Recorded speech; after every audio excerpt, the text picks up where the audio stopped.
Welcome back. A recent development in ChatGPT is the Projects tab.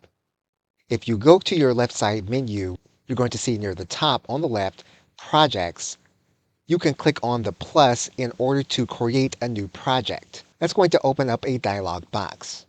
What you can then do is you can give your project a name. You can then click Create Project. That's going to open up the project area inside of ChatGPT. You will notice several elements to the project area.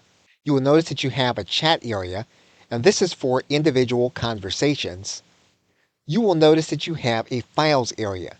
If you click the files area, what you'll notice is that you can upload files, and those files will all have relationships with all of the chats that you're going to have inside of this project. We're going to close out of the project files. You'll notice also that you can create custom instructions for the entire project. And so the custom instructions that you create will have relationships with all of the chats that you're going to have inside of the project. We're going to close out of this element. You'll notice that the chats that you're going to generate can have specified models. So if you want to use a specific model for a specific chat in the project, you can do it.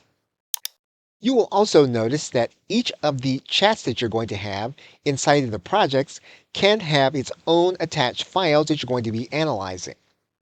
And you'll also notice that each of the chats has a capacity for you to create images as well as to use the writing tools available inside of ChatGPT. So projects allow you to segment your activity and to organize it in specific areas for specific topics. Okay, so with that, thanks, and I will see you in another video.